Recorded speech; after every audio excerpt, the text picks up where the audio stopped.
E vamos falar agora de proteção dos dados. Nós tivemos o Senado decidindo aí, de repente, na entrada em vigor, o prazo ainda depende de sanção, mas o Carlos Aros está com a gente aqui para esclarecer exatamente isso, Aros.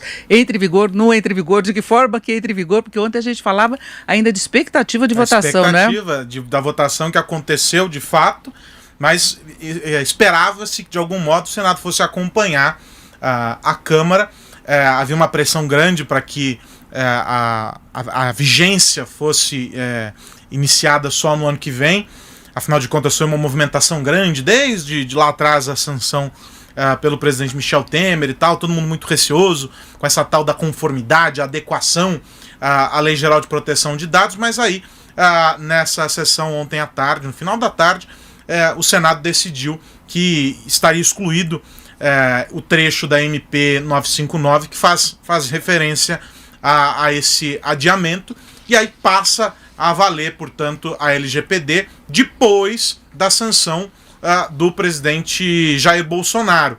E aí, naquela história, né, a imprevisibilidade é grande aqui nesse país, né, Denise? A gente não pode duvidar de nada.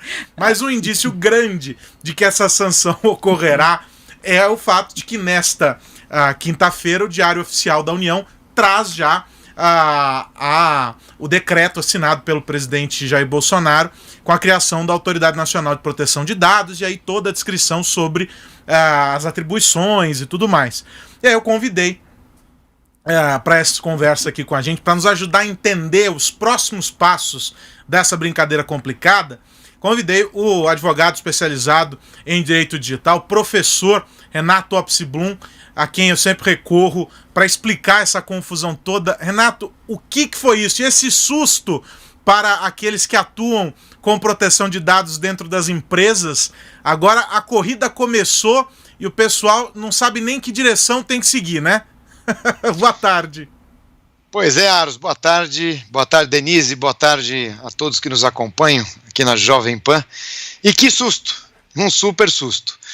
Havia uma expectativa muito grande, quase que certa, para que a lei entrasse em vigor no dia 31 de dezembro, ao contrário da previsão da medida provisória, que era dia 3 de maio, mas por uma questão de ordem, ou seja, uma questão preliminar, não de mérito, não de análise, houve o acolhimento por parte do presidente do Senado desta questão de ordem, e a alteração proposta, feita pela Câmara, não foi apreciada pelo Senado. E isso tem gerado aqui algumas possibilidades, algumas, enfim, hipóteses que podem gerar ainda mais confusão. Não foi só esse susto, nós teremos aí provavelmente mais discussões jurídicas, é o que nesse ponto, nessa seara, realmente não é nada comum.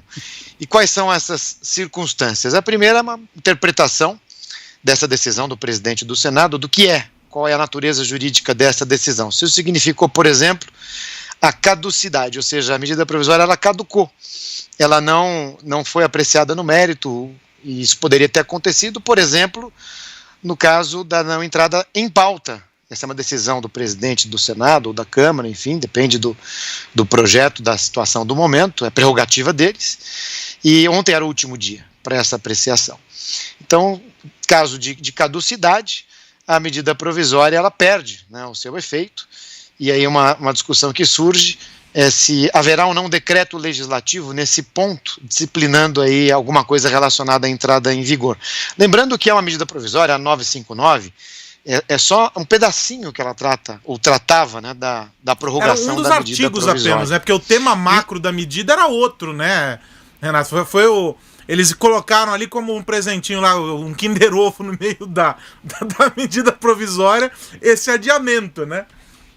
Pois é, Aros, a medida provisória trata de várias outras questões importantes aí em decorrência da pandemia, mas houve talvez aí uma certa confusão na estruturação dessas questões. E por que eu falo uma certa confusão? Porque tudo começou, em função da pandemia, com um projeto de lei, também tratando de outros assuntos jurídicos, a questão de condomínio, despejo, etc. E também lá no finalzinho nesse projeto, que começou no Senado, foi incorporada aí a prorrogação da entrada em vigor da LGPD, da Lei Geral de Proteção de Dados, e também da prorrogação das sanções. Aqui só um parênteses, as sanções, as multas, as penalidades, as suspensões, que serão aplicadas por parte da autoridade nacional, que inclusive você mencionou, Aros, de proteção de dados, essas sanções só ficarão a partir do dia 1º de agosto do ano que vem. Isso para a autoridade, mas a entrada em vigor, ela pode trazer a aplicação de outras sanções por parte de outros órgãos. Eu sei que é complicado, mas é uma situação sensível mesmo. Então, voltando ao projeto. Naquele projeto que começou no Senado, e que foi aprovado nesse ponto, a suspensão ficou, isso não se discute mais, a suspensão, a aplicação das sanções ficou para o ano que vem, para o dia 1º de agosto, isso não se discute, isso está fora do nosso bate-papo. O nosso bate-papo inclui a prorrogação da entrada em vigor da lei, que naquele primeiro projeto ficava para o dia 1º de janeiro. O projeto foi para a Câmara e na deliberação, enquanto a Câmara deliberava, o presidente baixou a medida provisória, que é essa 959, que foi discutida ontem, e nessa medida provisória o prazo mudou. O prazo de entrada em vigor ficou para o dia 3 de maio do ano que vem. Nos últimos dias, houve uma nova discussão e a Câmara mudou esse prazo de 3 de maio para o dia 31 de dezembro. E todo mundo esperava que fosse dar tudo certo, que o Senado fosse convalidar, fosse ratificar o prazo da Câmara, mas houve essa questão de ordem que gera hoje toda essa confusão jurídica, uma série de questões. Pode ser que isso chegue inclusive no Supremo, e o Supremo entenda, por exemplo, que não era o caso de uma questão de ordem, até eu discutia isso em outro fórum, numa outra live, de que o que representa isso efetivamente, Aros, Denise? Porque o fundamento da questão de ordem é que o Senado já tratou desse tema em outra oportunidade, que foi na oportunidade da discussão daquele projeto de lei, que prorrogou aí as sanções. Mas o Senado pode tratar de assuntos, de temas iguais ou semelhantes em outras situações, em outros projetos, em outras normas. Então isso tem ainda muito pano para manga. Mas o que me perguntam hoje, se não houver essa discussão, se não existir, mais impugnações, todo mundo aceitar essa questão, quando que a lei efetivamente entra em vigor? Então aí é uma questão também de interpretação da Constituição, artigo 62 da Constituição e do seu parágrafo 12º, que diz que quando houver a aprovação, a modificação de uma medida provisória, a conversão de um projeto de lei, os efeitos só acontecerão, como não poderia deixar de ser diferente, a partir da sanção ou do veto por parte do presidente. E, nesse caso, esse projeto ele foi alterado, foi modificado, ele vai para a mesa do presidente, que vai ter 15 dias, a partir da assinatura, quando o Senado encaminhar, 15 dias para vetar ou para aprovar. Perfeito. Só que, nesse caso, como não houve apreciação, novamente, desse tema da prorrogação, eu não sei se cabe também aprovação ou veto. Entenderam as circunstâncias? Agora, Renato, de qualquer modo, já havia expectativa de que isso começasse a valer em algum momento, e as empresas, principalmente grandes empresas, têm que se preparar com antecedência. A gente via que já havia um certo preparo para o início deste ano, depois a situação foi sendo postergada, se sabe que há necessidade de uma responsabilidade maior com a utilização de dados. Curiosamente, até no começo dessa semana me chamou a atenção que o banco onde eu tenho conta mandou um aviso que ia mudar tudo em relação ao controle dos dados, para todo mundo se preparar e que os dados seriam tratados de uma forma. Então, eu acho que o melhor hoje é todo mundo começar a lidar como se já estivesse valendo, com a possibilidade de punição, levando a sério essa questão do tratamento de dados, e aí mexe com todos nós, não é? Sabe, Denise, hoje eu recebi muitas ligações, contatos, muitos WhatsApps perguntando o que eu devo fazer, daqueles que já estão no final do processo de adequação, daqueles que estão no meio, daqueles que estão começando, até daqueles que não fizeram nada. Eu digo, continuem os seus projetos normalmente, e aqueles que não começaram, comecem hoje. Por quê? Porque isso é uma demonstração de diligência, de preocupação com a proteção efetiva de dados pessoais, e a lei prestigia isso. Então, a demonstração de que eu estou fazendo alguma coisa, ainda que no início, isso já é um ponto muito positivo. Agora, dentro desse contexto, Denise, é realmente uma preocupação antiga. Esse tema já vem sendo debatido já há muito tempo, inclusive em outras esferas de proteção do consumidor, etc. A União Europeia, com a sua GDPR, que entrou em vigor em 2018, também ajudou muito, vem fomentando todo esse debate. As empresas que são subsidiárias aqui de empresas europeias já têm um grau de avanço também muito maior, de maturidade muito maior também.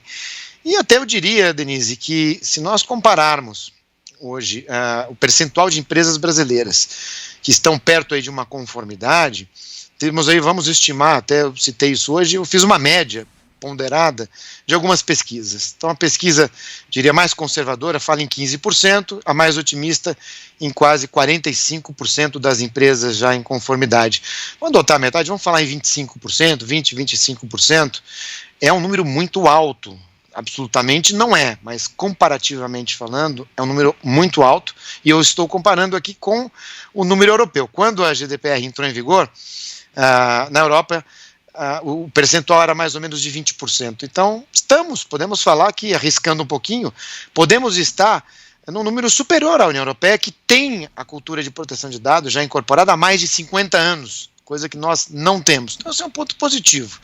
É claro que temos aí muito chão pela frente, mas né, nesse contraponto não deixa de ser uma notícia, um ponto positivo. Ô Renato, para fechar aqui da minha parte, esse decreto que coloca aí, estabelece, não é, o que será das atribuições da Autoridade Nacional de Proteção de Dados, enfim, que é bastante aguardado, aliás, com muito atraso, diga-se de passagem, não é?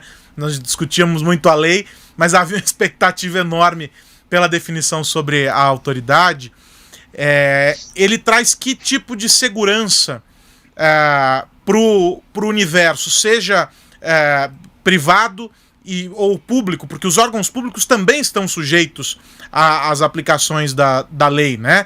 Ou seja, que tipo de seguranças ter formatada e funcionando, operando a Autoridade Nacional de Proteção de Dados tem as empresas, os órgãos públicos e os cidadãos de forma geral? Pois é, Aros, a Autoridade Nacional já poderia ter sido constituída há muito tempo. Esse é um pedaço da lei, artigo 50 e seguintes, que já está em vigor desde 2018. Né? E o que é a Autoridade Nacional? É um novo órgão específico, que foi criado pela lei, para tratar de assuntos relacionados à proteção de dados. Então, algumas atribuições: interpretar a legislação, baixar normativas, instruções, procedimentos, fazer auditorias, treinamento, enfim, apresentações, eu digo até diuturnamente tratar do assunto proteção de dados, inclusive sancionar, aplicar multas, suspensões, etc. Eu não sei por que ainda não houve a constituição dessa autoridade. A autoridade é constituída por 5 diretores, um diretor-presidente, nomeados pelo presidente da República. E a partir do decreto que vai nomear esse diretor-presidente, esses nomes serão submetidos ao Senado, e o Senado vai aprovar ou não, e a partir dessa aprovação eles tomam posse e a autoridade começa a exercer as suas atribuições na sua plenitude. Poderia, inclusive, eu tenho exemplificado hoje, já ter interpretado questões da utilização de dados pessoais para a gestão da pandemia, as questões da geolocalização, testados positivamente, deslocamento, etc. Dentre tantas outras questões, eu costumo dizer que a tecnologia avança com tanta velocidade que a autoridade vai trabalhar todo dia, toda hora, todo minuto, todo segundo. Então é muito importante essa Constituição. Inclusive o decreto, Aros, que você citou, lá no finalzinho, um decreto que está agora trazendo todas as questões administrativas, a alocação de servidores públicos, a estruturação, a competência desses funcionários de apoio, etc. Lá no finalzinho está escrito que esse decreto só entra em vigor no dia que o presidente nomear o diretor-presidente. Então ela não entrou em vigor ainda. A estrutura está montada, algumas questões administrativas já podem começar, mas a sua plenitude só começa, né, nessa nomeação. O que eu espero agora, pelo andar da carruagem, que isso aconteça nos próximos dias. Isso é urgente, isso é para ontem, e a Autoridade Nacional vai, e na segunda parte da sua pergunta, sem dúvida, também tem essa competência de auditar, de fazer questionamentos, solicitações para os órgãos públicos, que inclusive hoje, na ausência da autoridade, submetem aí os ditames do Tribunal de Contas da União, no caso federal, nas controladorias, no caso estadual, Tribunal de Contas dos estados que têm, enfim, alguns municípios também, outros a Câmara dos Vereadores, etc. Então, alguns controles existem, mas não na profundidade que vai acontecer com o efetivo funcionamento da autoridade, que vai ter toda essa atribuição, e talvez aí a atribuição mais dolorida, mais complicada, vai ser a atribuição do 55K e parágrafo, que trata da competência da tentativa, vou chamar de tentativa, Aros, de harmonização da atuação e da autuação de todos esses outros órgãos que podem tratar da proteção da privacidade e da intimidade, não da proteção de dados em si, aí sim competência exclusiva, mas órgãos de proteção ao consumidor, agências setoriais, o Banco Central, por exemplo, como órgão, Comissão de Valores Mobiliários, a SUSEP, inclusive se manifesta sobre essas questões já há algum tempo, etc. A Autoridade Nacional vai ter que compor isso aí, vai ter que organizar, não deixar que haja aí uma concorrência, uma sobreposição na aplicação de multas e daí por diante. Temos muito chão pela frente. Costumo dizer que o aperitivo já foi servido nesses projetos de conformidade, agora estamos entrando na fase dos pratos principais, que serão servidos aí por muito e muito tempo. É um novo momento para o Brasil. Nós teremos aí uma valorização muito intensa dos dados pessoais como um todo, teremos também a aplicação da lei em si, o enforcement, como a gente fala, mas isso é positivo. No primeiro momento vai ser duro, não vai ser fácil, mas depois teremos aí um alto grau de maturidade. É isso, e a gente espera essas definições, elas já são, espera já há muito tempo, Denise, e a gente torce para que agora caminhem com a composição aí da presidência da autoridade, enfim, todos os diretores e tudo mais, para que as coisas comecem a caminhar, né? O Brasil sempre esteve na dianteira e com uma posição de destaque nesses debates, desde o Marco Civil da Internet, antes até em outras questões, e perdeu o compasso com essa história da LGPD por um sem número de razões, e a torcida para que as coisas se ajeitem de algum modo. Renato, quero te agradecer, Renato Opsi-Blum, advogado, especializado em direito digital, professor, conversando conosco aqui sobre a LGPD, com a bandeira do Brasil na mão, na torcida de que as coisas se ajeitem. Renato, obrigado, um grande abraço. Obrigado, agradeço a todos aí, uma boa tarde, um abraço. E, Denise, para o cidadão, né, para aqueles que estão nos ouvindo, eu acho que o grande exercício não é da compreensão de cada um dos termos da lei ou de entender o que fará a Autoridade Nacional de Proteção de Dados, mas é um exercício diário de consciência sobre os dados que está gerando e que está disponibilizando para plataformas, redes sociais, aplicativos os mais diversos, porque é sobre essa abstração, né? Porque o dado no fim é uma abstração, a gente materializa ele de alguma forma, que se trata. E a gente tem que cuidar porque é uma informação que vale cada vez mais. Se ela não tivesse esse valor, né, os dados que a gente cadastra em ferramentas quaisquer, se não tivesse todo esse valor, o mundo todo não estaria, primeiro, discutindo uma legislação e tentando proteger de criminosos que querem roubar, que só tentam roubar aquilo que tem valor. E se estão roubando os dados, é porque vale muito. E tem os que comercializam também. Sem e por aí nenhuma. haverá restrições muito sérias, que é muito importante que aconteça isso. E eu acho que a maior parte da população acabou até disponibilizando muito mais os dados durante a pandemia. O uso de serviços online, de todos os aplicativos que ganharam força. Claro que a disponibilização muitas vezes era a única condição que você tinha. E por isso, Denise, que há uma corrente muito forte, desde o início da pandemia, questionando essas propostas de adiamento da entrada em vigor da lei. Porque se nós estávamos avançando sobre os dados da população da maneira como avançamos e continuamos avançando por causa do combate à pandemia, era preciso que algum agente arbitrasse toda essa questão. E aí faltava essa figura, faltava tanto a legislação valendo como também a autoridade. Mas alguns episódios agora, nos últimos meses, mostraram exatamente esse cenário que o Renato descreveu. A Senacom, o Ministério Público, o CAD, enfim, várias entidades, vários órgãos se manifestando já nas decisões, nas punições, usando os princípios da lei, não a lei em si, porque ela não está vigente, mas usando os princípios da lei para o combate às práticas que avançam sobre os dados da população. Então, acho que foi um avanço, sem dúvida nenhuma. É doloroso e vai continuar ainda por um bom período. Mas eu torço, eu prefiro ver o copo meio cheio. Exatamente. A gente conseguiu avançar um tanto. Obrigada. Até mais, Denise.